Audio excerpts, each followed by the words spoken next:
What's up, guys? I'm Greg Alba. And I'm John Humphrey. All right, so we're going to go into the spoiler talk. But before we do, I wanted to say a special thank you to Real D 3D. On a very honest note, like completely honest, the visual effects in this film played a lot better in Real D 3D. Yeah. It was I was sitting next to my girlfriend Olivia watching this, and especially with a certain villain. In case you haven't realized, this is a spoiler talk. This is a spoiler talk.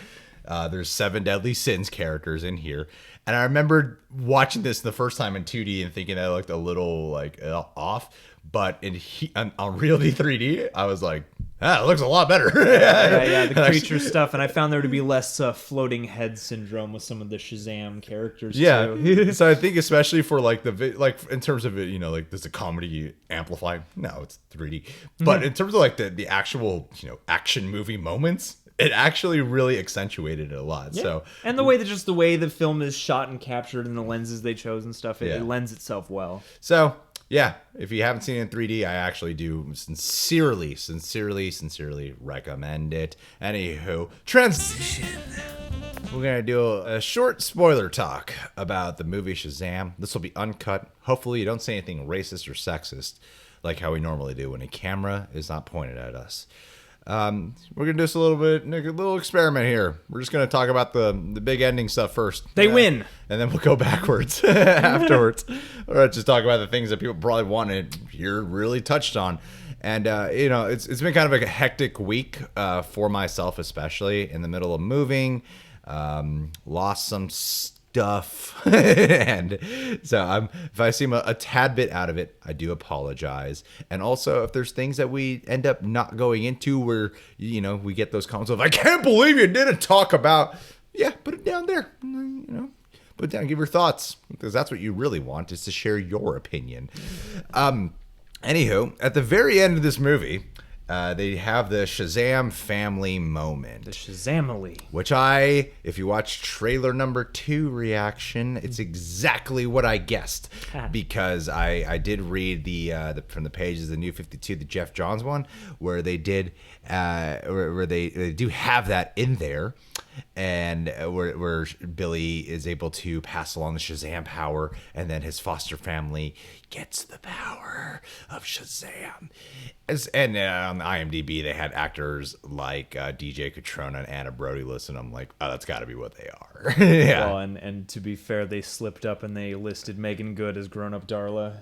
Yeah, all the rest of them were left blank. That's so true. Like, okay, that's true. That's true. Probably confirmation. So when that moment happened, it was a really cool moment. Like, this movie has a good handle of taking care of its cheese just right. Yeah, because in another context, this just could have been very corny, but here it's appropriately family-friendly, cheesy when it goes down.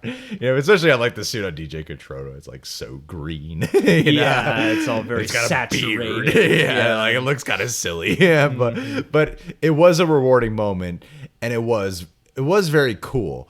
And especially in terms of what they do with the characters there, of how Billy has found his family. He has found where he belongs. Mm-hmm. And I like the element as well of how he defeats Sivana with the 7 Deadly Sins of luring envy to come out of him.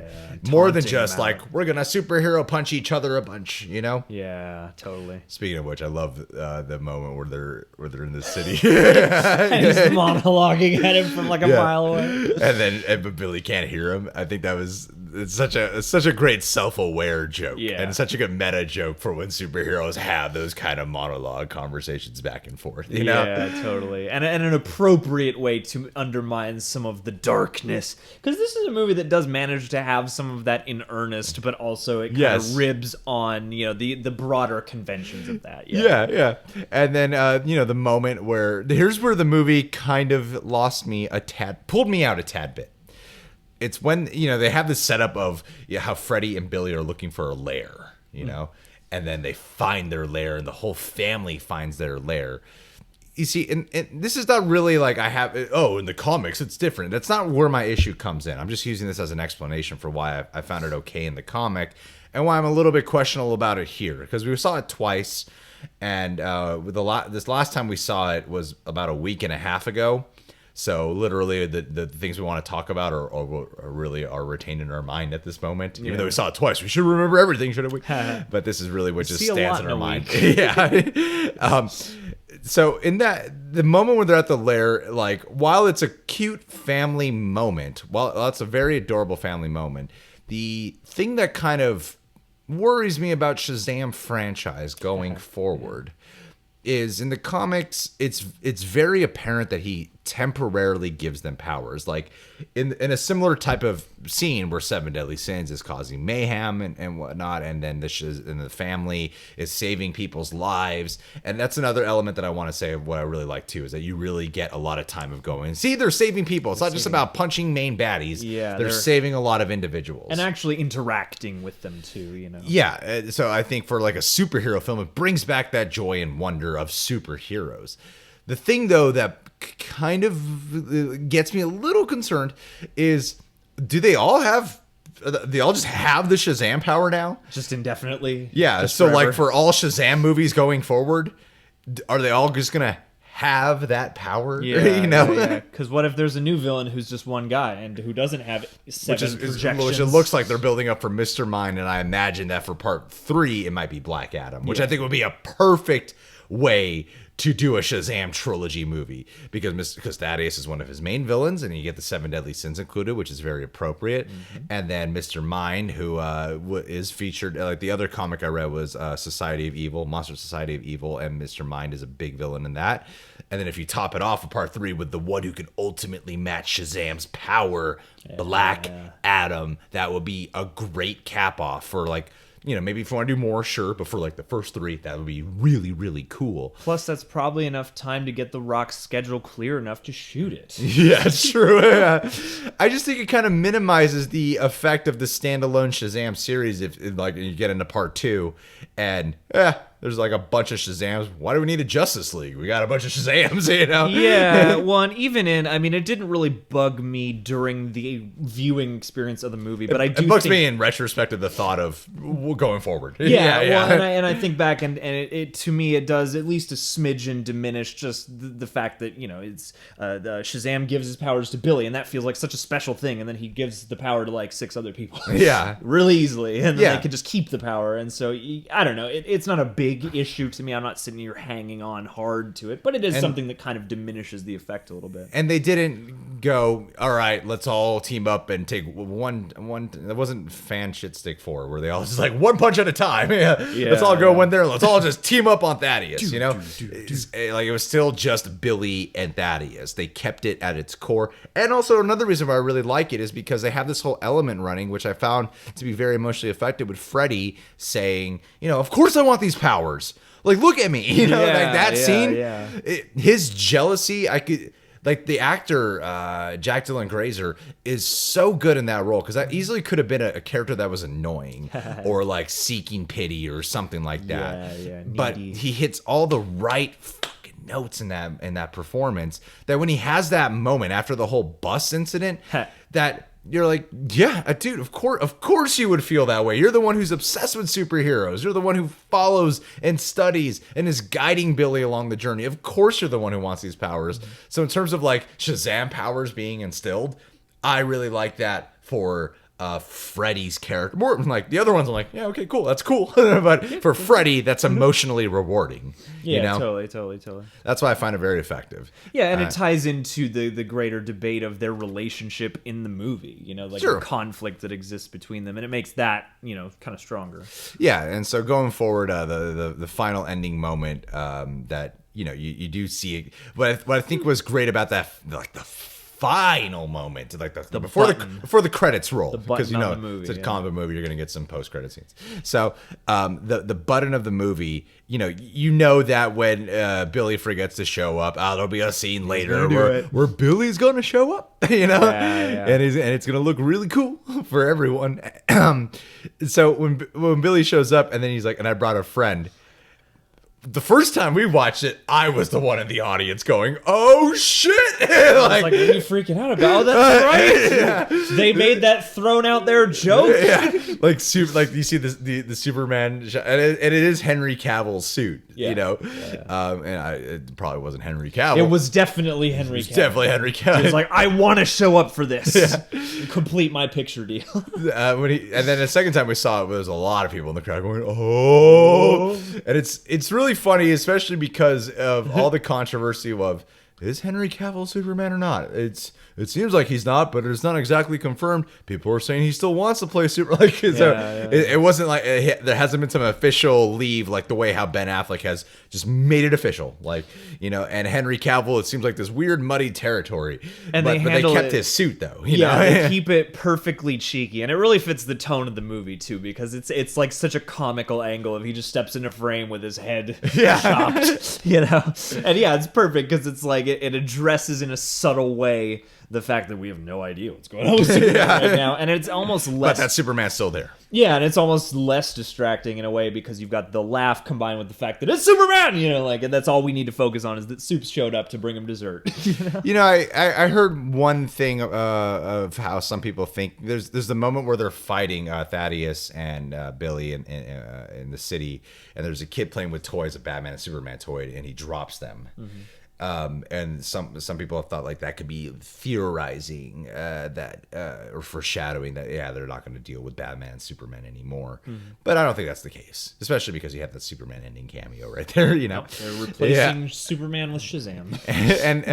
and then mid credit scene, you get a hint at we touched on with Mr. Mind, and he has some type of like voice box speaker thing. Yeah, like an interdimensional translator or something. I'm not entirely sure how I feel about that. I think the idea of Mr. Mind being here is cool, and the tone they've established with the Shazam movie, you can have Mr. Mind work in here because the concept of Mr. Mind is kind of silly, especially when you think it's a worm. You know, it can sound really goofy. Yeah, but for what the Shazam movie has done, it actually works. You could fathom it working. I guess is it just going to be a dude who's like mind controlling Thaddeus again? Because even though Thaddeus had a motive and he was already a very specific person who identified himself as being someone who's a villain and evil before the 7 deadly sins inhabited his body, there seemed to already be some type of mind control manipulation thing happening with him. So I'm like, is it just going to be more of that with Thaddeus, just with less powers, you know, or different powers? Yeah, like because I don't really know. I know there's been several different interpretations, not only of Billy Batson and Shazam, but also of Thaddeus Sivana as well. And in the New 52 that Jeff Johns wrote, and he was heavily involved in the creative producing process of this one. Did he write this? I don't think he wrote this one. Did he? No, he did not. Okay, so the creative process involved with it, Thaddeus in the comic the one that really sticks in my mind is he has a goal of uncovering the tomb of Black Adam and learning the powers of Shazam and everything because he wants to save his family. I don't think they ever specify specifically what's going on with his family. It sounded more like a wife and kid situation than it did a father-brother thing. You know, he ain't saving those dudes. But I feel like there's like emotional complexity to explore with Thaddeus going forward with this story. So it would be nice to bring a character like that back also and keep developing them, And the 7 deadly sins, I thought they were fine in the movie. I think their highlight scene is easily the boardroom scene. Yeah. The boardroom moment was surprisingly more scary than I expected it to be. Like when it first showed, I'm like, oh whoa, I guess DC has not completely canned the whole dark thing. This is really dark actually. And for as whimsical as this movie is and fantastical in certain respects, I thought they anchored their darkness pretty well. True, absolutely. And my issue with the 7 deadly sins, my only real complaint is I didn't feel their distinctions. Yeah. Like when Billy is listing off the 7 deadly sins before he pulls out envy from Thaddeus, I was like, wow, honestly, I couldn't tell you who was who. Maybe because you're up close and interacting with them and fighting with them. It's like they're much more in the visual motifs. It's like, oh, Greed, I guess, has multiple arms so he can grab a lot of stuff. But ultimately they are just kind of big monsters that destroy stuff. You know how like in the X-Men comics they all have like distinguished suits, and then in the movies they gave them all black leather? That's kind of what I felt like they did here. Yeah. I'm like, oh, y'all kind of look the same. Yeah, and we don't really get to see you do much that demonstrates your your specific, sin. Yeah, so to speak. Exactly. That was like a miss. They all kind of seem to serve the same purpose of big, imposing, strong. Yeah, I mean, the only one who really does anything kind of different, and it's only literally in the background of a shot, because it reminded me of Fullmetal Alchemist, is Gluttony has like a big mouth body that opens up, and so I assume he could eat people, but that's it. And I like the inclusion. I do like the rewrite of having, or the adaptation version of this, of the Seven Deadly Sins inhabiting Savannah. Because in the comic I read, at least, it was actually Mr. Briar. There's the Briar kids, the bullies, and they play such a big part in the journey. And they end up inhabiting the evil father of theirs, Mr. Briar. And in that, you start, like, in this movie, they're all being contained in the Rock of Eternity.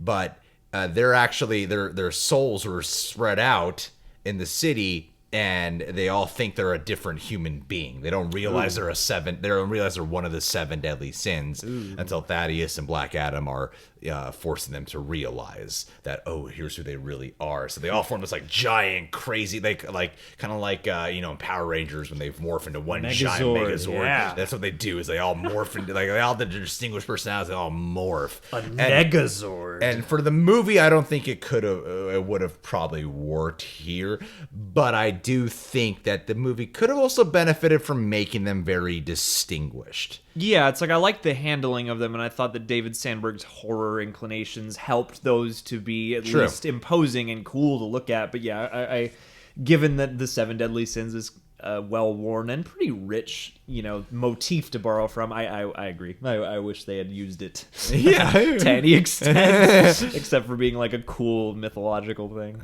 Yeah, and you do get a slight Black Adam cameo. It's when it says executive produced by Dwayne Johnson. No, it is. It's right there.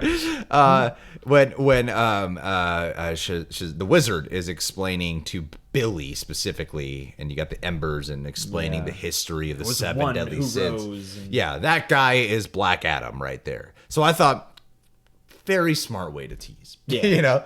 Because I was predicting that, I bet the post-credit scene's going to be the tomb of Black Adam. I'm like, that's for sure what it's going to be. And no, we don't get that. No. But that's still an appropriate hint because it links to the whole lineage of why the wizard is in the position he is in now. Yeah. Of why he's very specific about who he's choosing. It effortlessly feels like a part of this movie while also alluding to a potential other movie. Yeah. I can't wait for that. And also there's a couple tiger reference. Billy has a backpack. One thing I want to point out is like Billy has a backpack that has a tiger on it. There's a moment where he gives the little girl a tiger toy to calm her down.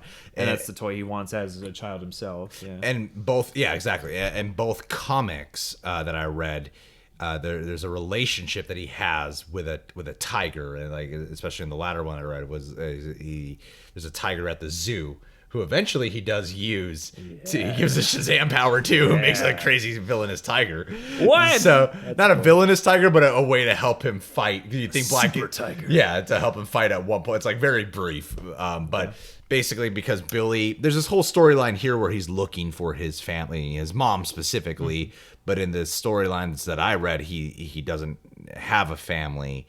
But the tiger is the closest thing he has to remembering his family because he would visit the tiger at the zoo, So I thought that was a tiger. I thought that was an appropriate nod to those elements. And I guess there's also the post-credit scene of the actual post-credit scene, where they do their umpteenth Aquaman reference. Yes, yeah.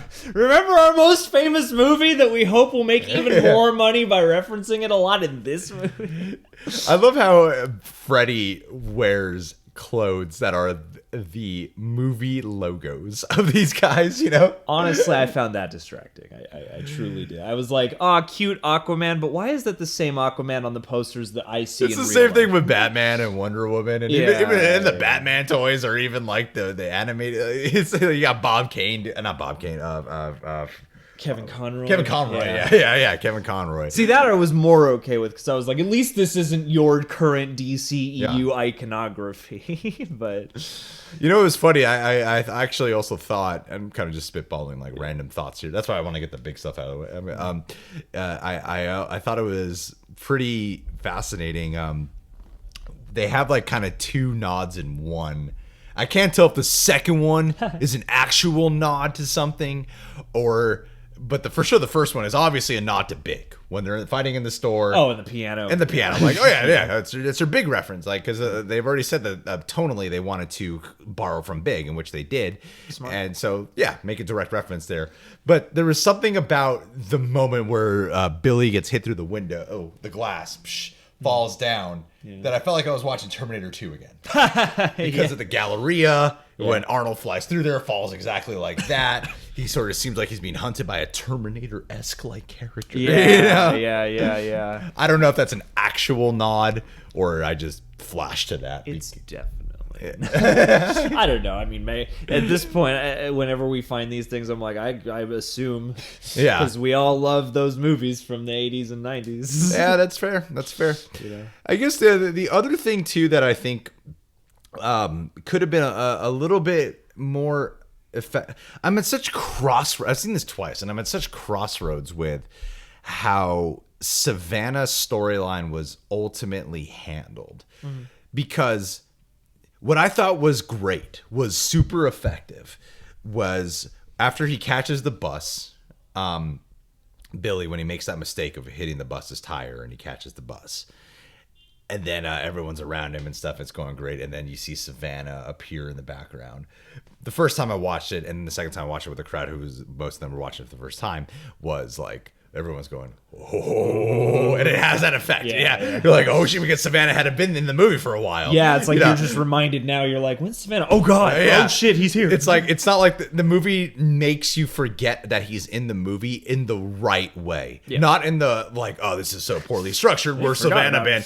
Yeah, exactly. Like, he's a lackluster. It wasn't that effect. It was the effect of, like, they intentionally wanted you to forget about him for a while. Yeah, or not to expect him to show up now. It's smart, too, because he just saved a bunch of people, and this is not the time you'd expect him early on in the movie to show up for a show. Because you've been so engrossed in the whole how Billy wants to, just do his own thing. He wants to stay in Shazam form. Him and Freddy are having a lot of friction with each other. You're so engrossed in that by the time that he shows up, it's so effective. But the thing is that I had some issues with is, like, I really, really appreciated the writing intention and aspect of, especially starting this movie off like, oh, this is all like Savannah origins right here, of why he is the way he is. The whole prologue, I just found it a little bit, because you got the villain side of Savannah, who feels like from a comic book, and he feels very cartoony. Yeah. Like the dad and the brother who are just like so uber mean. Bullies, Yeah, they're just awful. So like, just to the degree where you're like, I don't really believe this at all. It's so up there. And then you have this one very realistic abandonment story. Yeah. Of like, so you got Savannah with a parental problem with his dad, and you got Billy with a parental problem with his mom. And one side of the story feels very realistic, and the other side feels so much like a cartoon. Yeah, totally. And so like, honestly, like when the boardroom scene happened, it was cool. But sometimes when we check in with Savannah, I kind of felt like it slowed down some of the excitement and fun flavor of the film. Well, because he's got such a personal motivation, but there's not enough flesh on his storyline and the characters that inhabit it to really bring that home. So it just does feel like comic book villainy. Whereas like when Billy reunites with his mom, that's a whole emotional scene. And I gotta say, I love the way they execute that, because when you see that first moment, where the way Billy remembers that moment going down, it's like he remembers the moment going down, but when you watch that moment, you're like, what happened to his mom? Yeah. Like, how come she just forgot about? I didn't even think like, oh, I didn't think she intentionally abandoned him, even though everyone around him is telling him she abandoned him. I didn't think that's what was the case, because I was like, how did she just lose him, I wondered, but I didn't expect him to go there. And then when you do the mom's perspective, it's the same exact scene, just in a different tone. Yeah. Same dialogue, just different kind of delivery. This was how I saw that day. Yeah, like he remembers it that way from the perspective of a child, but she remembers it totally different. Yeah, with all those other things that were on her mind. I thought, and that's what I mean, like, that's so realistic, so well told. And the execution of that whole scene is very heartbreaking for Billy, and I like how that becomes the push for him to go, no, I have a real family now. So I like that emotional effect. So I really respect the way they handled the flashback of that, of the way they told that same scene twice in a different way, and so subtle. Well, and in a weird way, I also loved the little motif of the compass, and that he gives it to her, and she doesn't even quite remember what the fuck it is. She doesn't remember what it is. I think you might need this though, and somehow that felt like a nice, poignant little button to put on that. You know? Yeah. But yeah, you know, like I really enjoyed this movie. Maybe like everyone, the whole cast in this movie is great. The Foster family's wonderful. It's a lot of fun. It's got a good mixture of tones. It's really punchy. It's pretty well paced. You know? And I actually think it played a little bit. Well, funny enough, I thought it played better on the second viewing. Same, likewise. Yeah. But yeah, guys, anything we missed? Anything you think we should talk about? Comment below. You guys can subscribe to the Reject Nation. Click that notification bell. And yeah, highly do recommend checking out this film in Real D 3D. See you guys.